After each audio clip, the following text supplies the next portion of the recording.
Okey, Assalamualaikum warahmatullahi wabarakatuh dan selamat pagi murid-murid. Salam cikgu. Selamat pagi cikgu. Okey, Pagi, so Go. hari pertama kita belajar ya, panjang cuti persekolahan yang amat panjang. So, saya tak kenal awak semua ni. Boleh tak awak perkenalkan diri seorang demi seorang? Okey, silakan. Mula daripada yang pakai spek tu.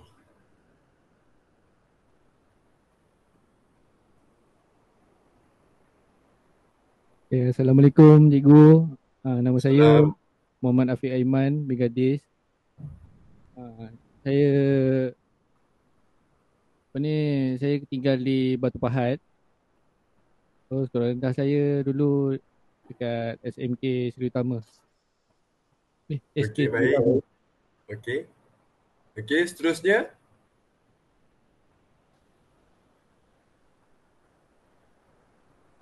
Saya ke cikgu? Boleh. Boleh juga, tak ada masalah. Nama diberi Nurul Syamira Balkis. Cikgu boleh panggil saya Balkis. Okey. Saya dulu pula. Saya tinggal di Bandar Baruda. Lepas tu dulu saya sekolah dekat SKP 2. Okey. Okey, pelajar yang terakhir sekali. Silakan. Terima kasih Balkis. Okey, cikgu. Saya Muhammad Usaki Muhammad Samadi. Saya tinggal di Batu Pahat dan sekolah kebangsaan saya adalah Sekolah Kebangsaan Seri Utama. Okey, sangat baik. Okey, so setelah lepas awak kenalkan diri, saya pula nak kenalkan diri, takkan awak je kan nak kenalkan diri. Okey, so nama saya Muhammad Fazil Haris bin Muhammad Fazil. Okey, boleh panggil saya Cikgu Fazril. Okey. Saya berasal daripada Batu Pahat Johor juga. Okey, dan saya lepasan daripada degree Universiti Teknologi Malaysia. Awak semua boleh panggil saya Cikgu Fazril lah. Okay. So, Cikgu, umur cikgu berapa? Umur saya 24. Cikgu dah kahwin ke belum? Belum, masih single lagi. Faham? Okey. Kita akan mulakan pembelajaran kita pada hari ini dengan topik yang pertama, bab yang pertama. Okey. So, kejap saya share slide sekejap. Okey, hilang pula. Okey, ni dia. Okey, so kita akan belajar topik yang pertama iaitu pengenalan kepada penyiasatan saintifik. Okey, next. Okey, sebelum kita mulakan tentang topik satu ni, anda semua dikehendaki untuk membuka chat untuk isi Jamboard dulu. Link Jamboard ada diberikan di ruangan chat.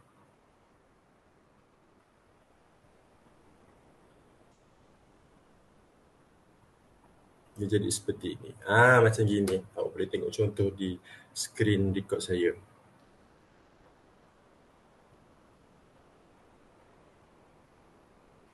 Apakah jenis alat pengukur yang anda tahu?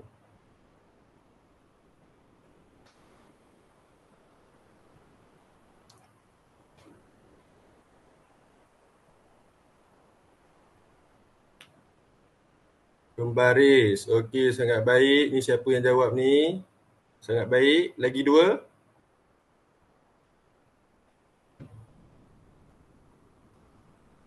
Termometer. Okey. Last kali.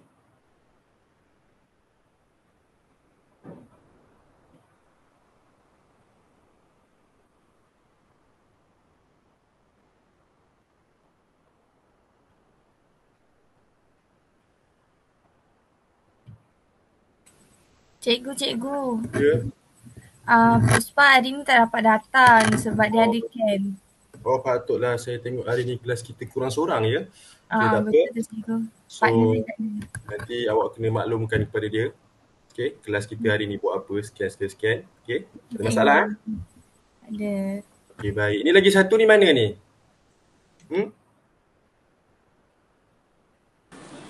Cikgu, saya tak Ya. dapat nak akses. Okey, tak dapat akses, awak tulislah kat ruangan komen tu Baik Boleh? doktor. Baik cikgu. Okey. Alright, so awak semua tahulah apakah jenis alat pengukur yang sedia ada lah. Contohnya termometer pembaris, lepas tu angkut luar, angkut dalam tu angkut vernier nama dia. Okay, so saya akan terangkan slide berkenaan dengan topik yang kita belajar pada hari ini. So kita akan belajar pada subtopik 1.4. Di mana topik ini adalah penggunaan alat pengukur kejituan, kepersisan, kepekaan dan ralat. So, istilah penting bagi kejituan adalah kebolehan alat pengukur untuk mendapatkan bacaan menghampiri atau menepati nilai sebenarnya. Maksudnya kat sini, kalau contohnya berat awak 45 kilo, itu bacaan sebenar. Lepas tu berat yang bacaan pertama adalah 44.9 kilo. Bacaan kedua 45.1 dan bacaan ketiga ialah 45.2 kilogram. So dia menghampiri, dia seakan-akan sama. Dia mendapati nilai sebenarnya. Yang kedua pula adalah kepersisan. Kepersisan bermaksud kebolehan alat pengukur memberikan bacaan yang hampir sama apabila pengukuran diulang. Contohnya, bacaan pertama, apa-apa barang lah. Beratnya 12 kilogram. Yang kedua 12.1, yang ketiga pula 12.2 kilogram. So bacaan dia hampir-hampir sama. Contohnya 12, 12.1, 12.2. So hampir sama. So yang ketiga pula adalah kepekaan. Di mana kepekaan itu kebolehan alat pengukur mengesan perubahan kecil sesuatu kuantiti yang diukur. Contoh bacaan pertama 4.112. Bacaan kedua 4.113 dan bacaan ketiga pula 4.114. So maksudnya antara bacaan pertama hingga ketiga tu dia berubah walaupun sedikit. Dapat kesan perubahan nombor tersebut. Setakat ni semua faham Faham cikgu. Faham. Faham cikgu. So untuk subtopik 1.4 ni, yang pertama adalah penggunaan alat pengukur yang betul. Yang kedua pula adalah penggunaan alat pengukur yang lebih jitu. Yang ketiga, bagaimanakah mengurangkan ralat sistematik dan rawak. Yang keempat pula, membuat anggaran sebelum membuat pengukuran sebenar. Yang kelima pula, teknologi dan inovasi dalam alat pengukuran. So kita pergi ke tajuk yang pertama, iaitu penggunaan alat pengukur yang betul. So, bahagian pertama, mengukur panjang. Panjang ialah jarak di antara dua titik. Unit SI itu adalah unit antarabangsa yang satu dunia gunakan. Unit SI panjang ialah meter. Panjang juga boleh diukur dalam milimeter, sentimeter atau kilometer. So berdasarkan rajah yang diberi, satu sengatan kecil bersamaan dengan 1 mm ataupun 0.1 cm. Awak boleh nampak kat baris ni. So yang kedua adalah menyukat jisim, di mana jisim sesuatu objek ialah kuantiti jirim yang terkandung di dalamnya. So dalam objek itu ada jirim. Jirim itu adalah jisim. Unit SI bagi jisim ialah kilogram. Contohnya seperti neraca tuas dan neraca 3 alur. Manakala yang ketiga pula adalah mengukur masa.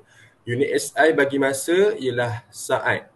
Unit lain masa termasuk minit, jam, hari, bulan, tahun, dekad dan sebagainya. Contohnya jam rendik dapat mengukur tempoh masa dengan kejituan 0.1 saat atau 0.2 saat. Seterusnya adalah 4. 4 adalah menyukat suhu. Suhu ialah darjah kepanasan atau kesejukan sesuatu objek.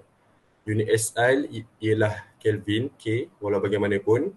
Darjah Celsius biasanya digunakan sebagai unit ukuran suhu dalam kehidupan. Contohnya termometer makmal dapat menyukat suhu dengan kejituan 1 darjah Celsius.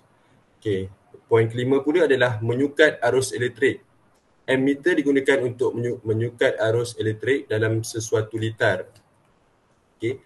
Contohnya seperti gambar rajah, ralat rawak, ralat parallax, dan ralat seismatik. Okey, ralat ni saya akan terangkan untuk slide seterusnya. So boleh tengok gambar rajah dulu.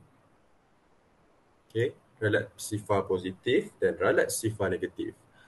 Okey, yang keenam pula adalah menyukat isi padu air, iaitu silinder gambar rajah ni dia silinder penyukat digunakan untuk menyukat isi padu air tersebut. Sepertinya contoh dalam gambar ni. Okay, next.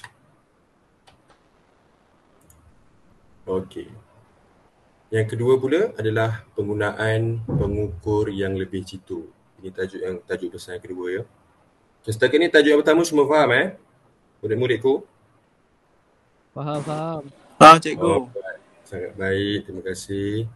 Kalau ada apa-apa soalan, awak boleh kemukakan di ruang chat ataupun terus tekan button untuk suara. Okey, seterusnya adalah mengukur panjang. Okey, mengukur panjang contohnya A, angkut vernier, di mana angkut vernier ini digunakan untuk mengukur ketebalan atau diameter luar, diameter dalam dan kedalaman sesuatu objek tersebut. Contoh yang kita boleh ambil adalah bola, telur atau sebagainya yang berbentuk bulat. Bulat kan dia macam susah nak kira kan. So dia kena kira menggunakan angkut vernier ini. Seterusnya bahagian terkecil bacaan angkut vernier ialah 0.01 cm atau 0.1 mm. Oleh itu, angkut vernier lebih jitu berbanding dengan pembaris yang hanya mengukur bacaan terkecil sehingga 0.1 cm atau 1 mm. Ini contoh yang gambar yang awak boleh tengok. Okey, dia ukur bola ke apa. Okey, so untuk cara bacaan nak tengok angkut vernier ni saya akan tunjukkan sebentar lagi. Okay, so next. Okay, ini dia murid-murid. Cara mengira angkut vernier. Okay, seperti yang gambar rajah yang awak boleh lihat di sini di belah kiri ni, rahang dalam rahang dalam tu yang tajam tu tapi dia kecil sikit. Okay, tu untuk ukur dalam lah. Kalau yang kat bawah tu adalah rahang luar, di mana boleh ukur luar bola tersebut dah. Okay, so ada pengunci, ada skala vernier juga. Okay, lepas tu ada skala utama dan bilah mengukur kedalaman. Okay, pertama sekali, angkut vernier mempunyai dua skala, iaitu skala utama dan skala vernier. Yang kedua pula, skala utama dibaca di tanda sifar bagi skala vernier. Yang ketiga, skala vernier pula dibaca di titik di mana garis skalanya segaris dengan garis skala utama. Yang keempat, bacaan angkut vernier. Okay, bacaan skala utama tambah bacaan skala vernier. Yang terakhir pula, skala vernier mempunyai panjang 9 mm dibahagi kepada 10 bahagian. Setiap bahagian mempunyai panjang 0.9 mm. So, contoh kiraannya ada di gambar ni. Okay, so macam mana nak kira? Okay, so kita kena gunakan skala utama dulu. Okay, skala utama di bahagian bawah dan atas ni. Kalau awak boleh lihat garis putus-putus ni So, kita akan ukur, kita tengok gambar yang kat sini. Dia dapat 3.2 cm. Okay, lepas tu untuk tambah dengan skala vernier, kita kena tengok yang bawah ni pula. Yang kosong ni, dia 0.12. So, 0.02. So, tambah saja. Bacaannya adalah 3.22 cm. Faham tak murid-murid? Jelas tak?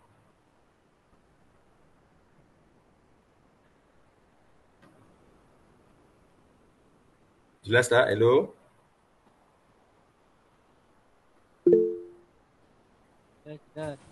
Jelas cikgu. Jelas. Jangan tidur Saya tak suka macam ni. Jangan tidur, okey? Fokus. Awak kena semangat. Walaupun awak baru form 1 tapi awak kena semangat. Okey?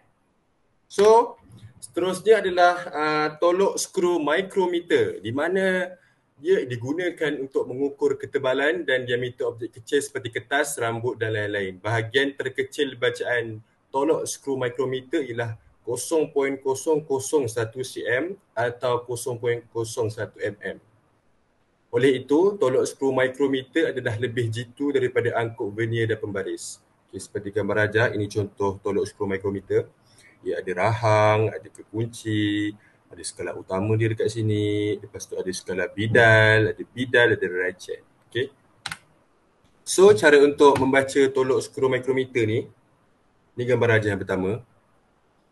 Okay, so kita akan, yang pertama sekali, kita kena lihat pada cara yang betul. Maksudnya mata kita tu kena selari dengan tolok tersebut, tolok skru micrometer tersebut.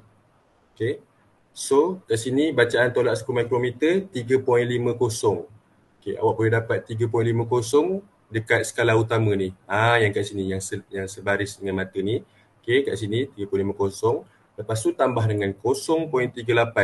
0.38 ni adalah skala vernier. Okay, so kira kat sini.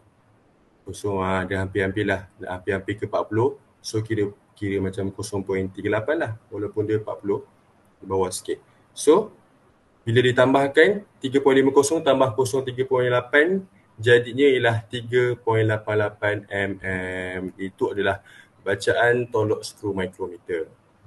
Selepas itu, dia juga mempunyai ralat di mana kalau tengok di rajah sebelah kanan pula ni, jadi ralat sifar. Manakala yang gambar rajah di tengah-tengah ni pula adalah ralat sifar positif. Kerana dia ada tambahan 0.01 mm. Tambah tak apa, jangan kurang. Selepas tu dia ada ralat sifar negatif. Di mana ralat ni tidak digalakkan lah. Sebab dia kurang negatif 0.02 mm. So setakat ni faham ya murid-murid sekalian? Jelas tak apa yang saya cuba sampaikan ni? Jelas. Jelas. Okey, baik. Okey, untuk slide seterusnya. Okey, inilah bacaan skala. Okey. Bacaan skala 2.5 mm, bacaan skala vernier 0.44 mm, bacaan tolak skru micrometer 2.94 mm. Okey, seterusnya. Okey, ini lebih kurang ni ya. Okey, yang kedua pula adalah menyukat jisim. Penimbang digital mengukur bacaan jisim dengan lebih tepat dan jitu. Okay. Awak boleh tengok gambar rajah ni, biasanya dia ada dekat kedai-kedai runcit, supermarket ke apa, untuk apa orang cakap, untuk mengukur berat, mengukur bacaan jisim lah, untuk macam ikan ke sayur, bahan-bahan masakan lah kat situ, bahan masakan mentah. Okay. Lepas tu yang ketiga adalah menyukat masa. Jam rendik digital lebih tepat daripada jam rendik biasa kerana dapat mengukur masa sehingga 0.01 saat. Manakala jam rendik biasa, maksudnya jam rendik digital ni kebanyakannya dia dah ada di jam yang smart lah. Jam apa orang cakap, jam lebih pintar lah maksudnya jam digital ni. Dia tak ada jam rendik macam dulu tu. Macam jam rendik macam dulu tu dia macam bulat, jenis bulat tu kan. Bulat tu, lepas tu dia tekan, dia ada apa ni, macam jam tu lah, bacaan jam tu. Tapi kalau digital dia lebih spesifik lah untuk ambil masa korang, mengukur masa. Okay, seterusnya adalah menyukat suhu. Okay, termometer digital dapat memberikan bacaan suhu dengan lebih tepat dan jitu kerana dapat menyukat suhu sehingga 0.1 darjah Celsius. Oleh itu, termometer digital digunakan di klinik-klinik kini.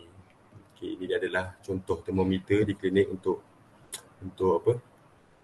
Untuk scan awak ni sihat ke tak, demam ke, sakit apa-apa. Ada lagi termometer lagi satu yang tembak-tembak tu, tembak kepala tu. Itu pun merupakan salah satu termometer digital. Okay. Yang kelima adalah menyukat arus elektrik. Ammeter digital memberikan bacaan arus elektrik dengan lebih tepat dan jitu kerana dapat menyukat arus elektrik sehingga 0.01 A. Ini digital ammeter. Okay, jelas Seterusnya adalah tajuk besar yang ketiga. Bagaimanakah mengurangkan ralat sistematik dan ralat rawak? Okay. So, ralat mempunyai dua cabang. Cabang di belah kiri adalah ralat sistematik, manakala yang di belah kanan adalah ralat rawak. Okay, kita akan melihat daripada ralat sistematik dulu. Okay, ralat yang malar pada sesuatu alat pengukur yang diperolehi setiap kali pengukuran. Contohnya ralat sifar dan alat pengukur tidak jitu. Maksudnya ralat sistematik tu dia ralat berpunca daripada barang tu sendirilah, pengukur tu sendiri. Contohnya dah lama ke ataupun dia dah tak ada maintenance ke ataupun dia tak stabil lah. Okay, cara mengatasinya ialah mengendalikan eksperimen dengan berhati-hati. Okay, yang kedua, mengulangi eksperimen dengan menggunakan alat pengukur yang berbeza. Maksudnya kat sini dia kena ukur sesuatu objek tu, dia tak boleh fokus dekat satu pengukuran je.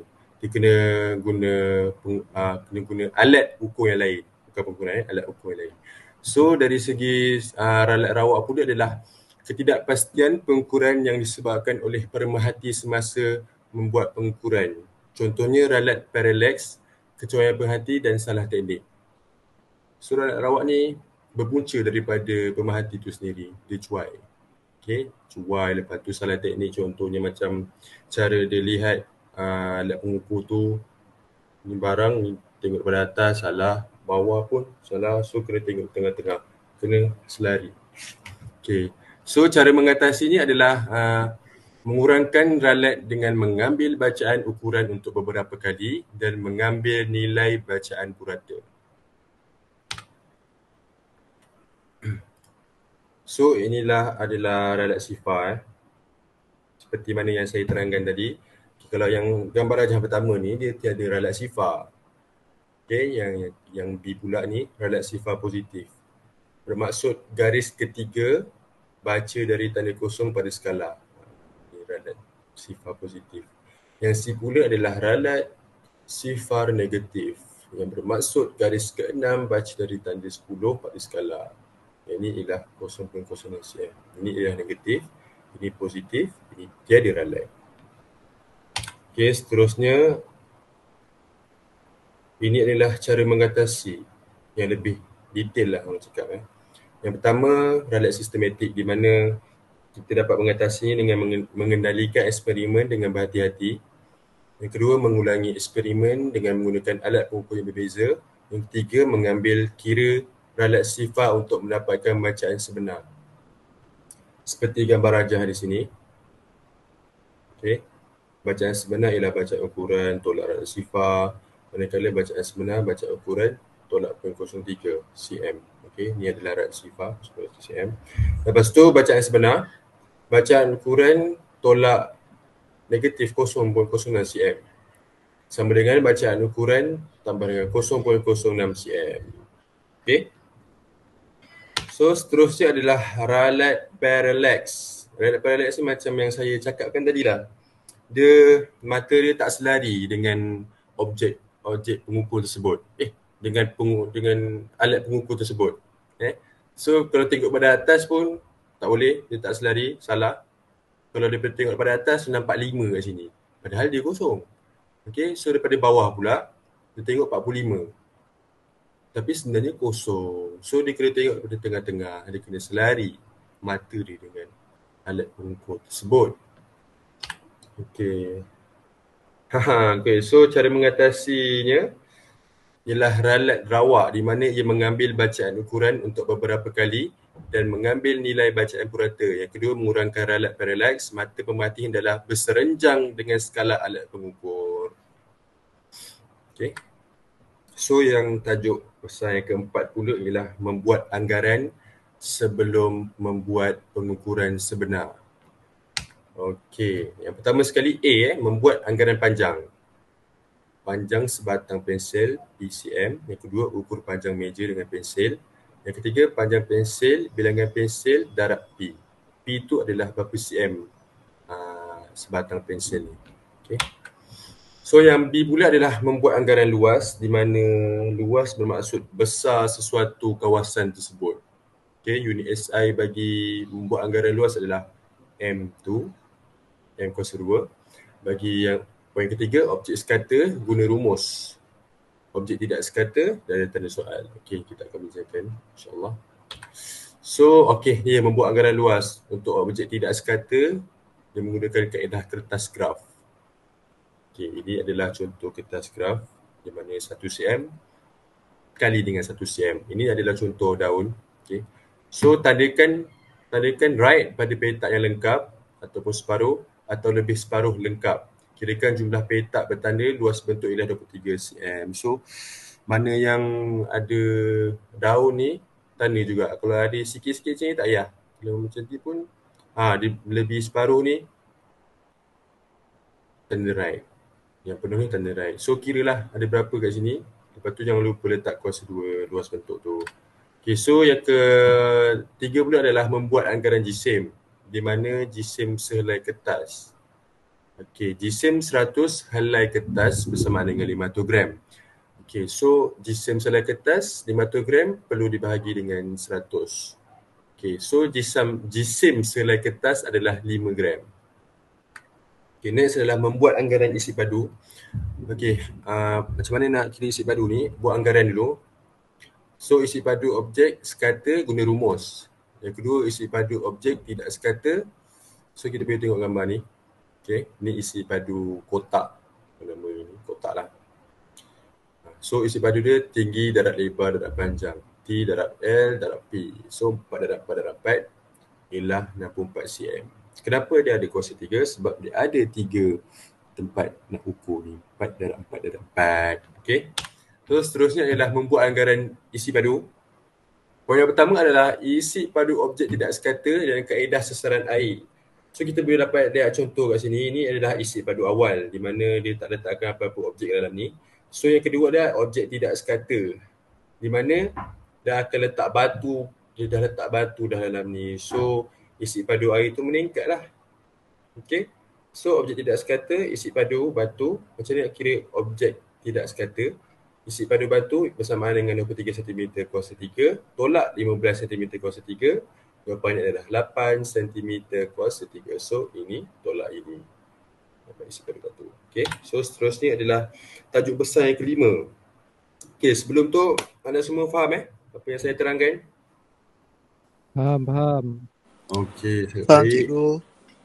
Okay, so tajuk besar yang kelima adalah teknologi dan inovasi dalam alat pengukuran. So yang pertama adalah menyukat tekanan darah menjadi begitu mudah dengan monitor tekanan darah digital. Dengan bantuan ini, pesakit yang mengalami masalah tekanan darah dapat mengetahui bacaan darah yang betul dan tepat hanya beberapa saat tanpa perlu ke hospital ataupun klinik. Okay, so ini adalah contoh gambar rajahnya. Dia adalah menyukat tekanan darah kita, ambil darah kita sama ada darah kita tinggi ke rendah, kita boleh cek value ini. So biasanya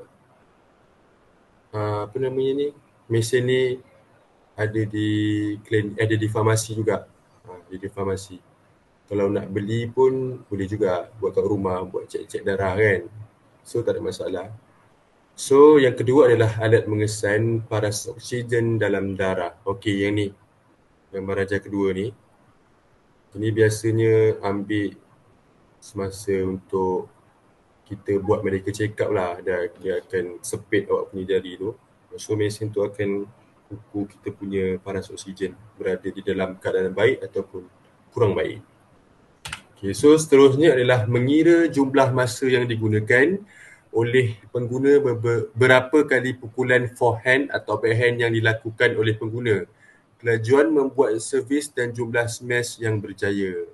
So daripada gambar rajah ni, dia ada satu application lah untuk tenis ni. Contohnya ni contoh sukan tenis. So dia boleh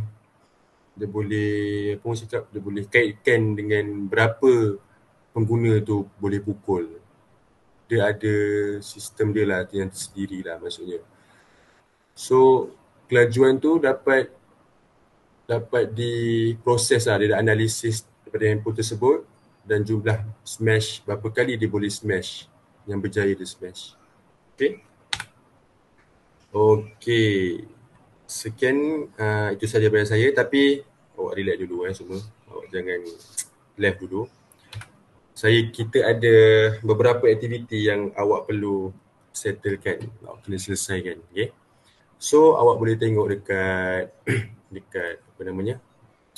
dekat link Okey.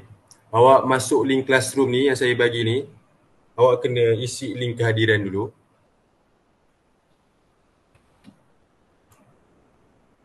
Di sini. Okey, ni link kehadiran Kena isi jangan lupa isi. Kalau awak tak isi, kiranya awak tak hadir dalam kelas. Sifar.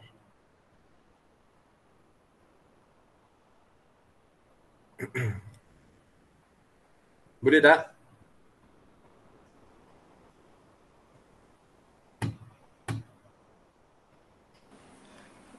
Boleh cikgu. Okey, baik sekali Muhammad Mustaqim.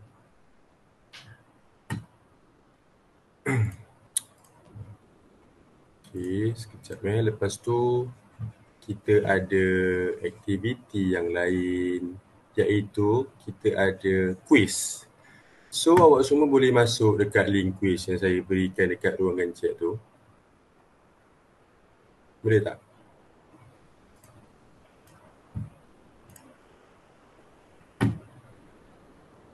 Awak just masuk je dalam tu.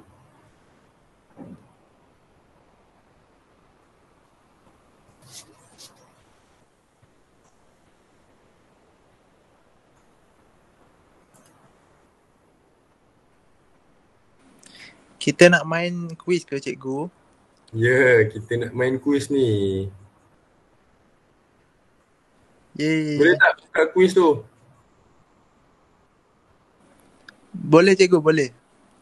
Boleh. Okey. Cepat-cepat, kita dah tak ada masa ni.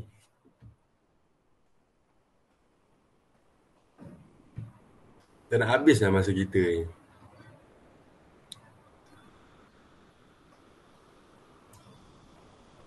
Just wait, try reconnect. Boleh masuk tak? Boleh access tak?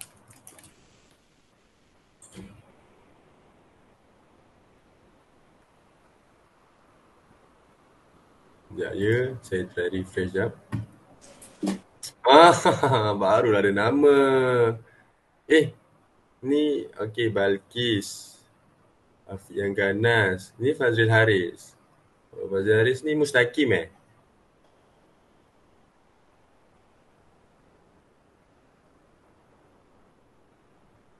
Ini kenapa ni Afiq yang ganas ni?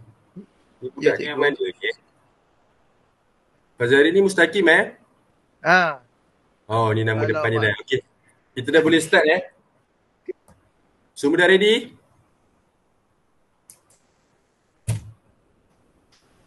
Semua dah ready belum? Ready. Cikgu. Macam tu, semangat sikit. Pagi-pagi dah ngantuk. Ya, kita start. 1, 2, mula. Cikgu tak sarapan lagi.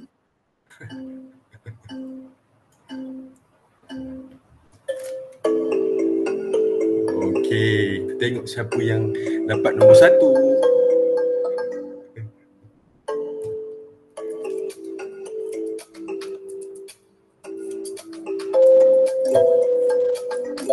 Mustaqim mendahului. Afiq yang ganas di tangga terakhir.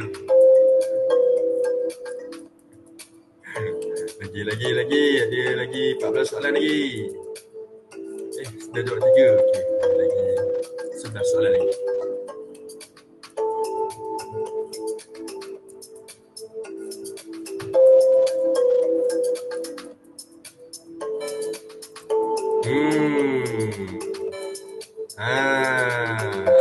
Salah. Afiq yang ganas pun salah.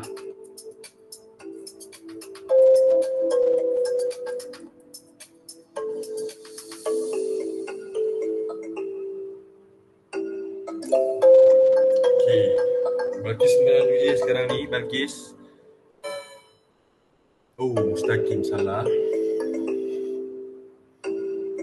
Afiq yang ganas belum jawab lagi. Masih terfikir. Akhirnya jawapannya salah juga.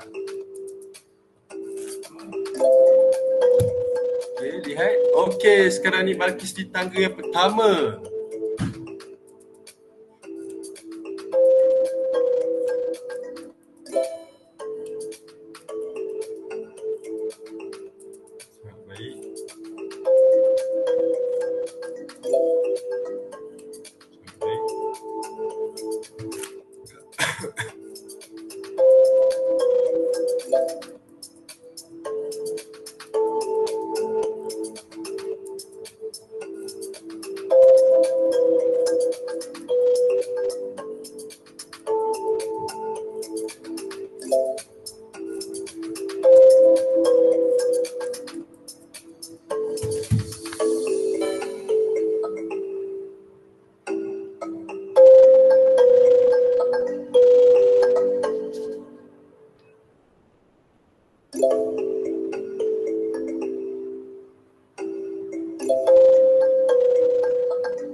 Oh, nampaknya sekarang ini Balqis di tangga yang pertama ya.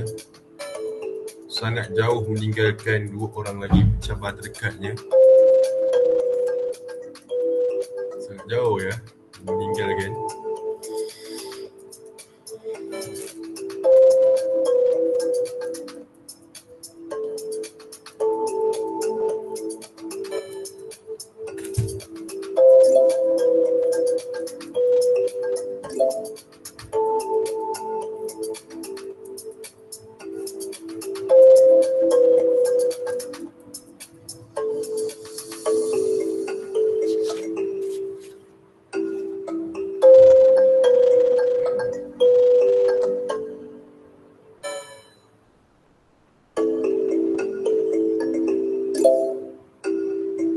Oh, Mustaqim sekarang ini telah memotong Afiq yang ganas. Sangat baik.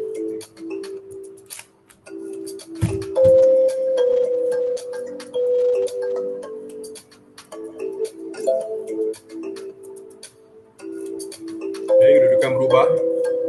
Mustaqim jatuh ke tangga yang ketiga.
Balqis masih di tangga yang pertama ya.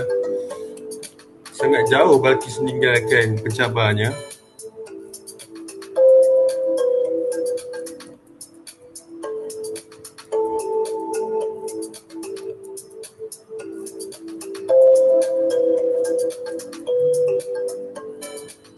Oh, salah.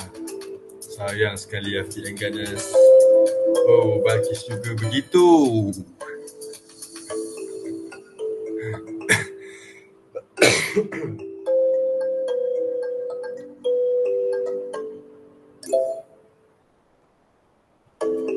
Okey, Afiq yang ganas telah tamat menjawab ke-15 soalan. Begitu juga dengan Balqis. Okey, Balqis pun dah habis jawab. Okey, cepat Mustaqim.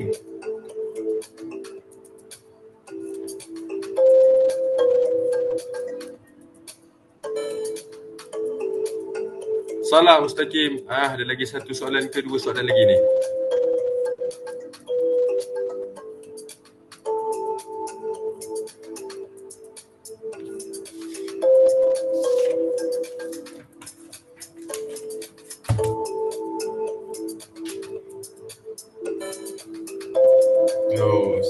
sekali. Jawapan terakhir daripada Mustaqim salah ya. Okey, so kita dapat lihat pemenang. Yang pertama adalah Balkis. Berikan tepukan. Okey, so ini adalah resultnya. Okey. So, habis untuk topik hari ini. Soalan susah sangat lah cikgu. Susah sangat ni. Awak tak fokus ni maknanya. Awak leka main-main. Okey. Sebelum saya menamatkan kelas ni, jangan lupa tengok Jamboard. Okey. Kat Jamboard ni ada bukan sini mak, bukan saya. Mana Jamboard ni? Okey, dekat kelas awak ni kat classroom ni ada Jamboard tau. Ada Jamboard.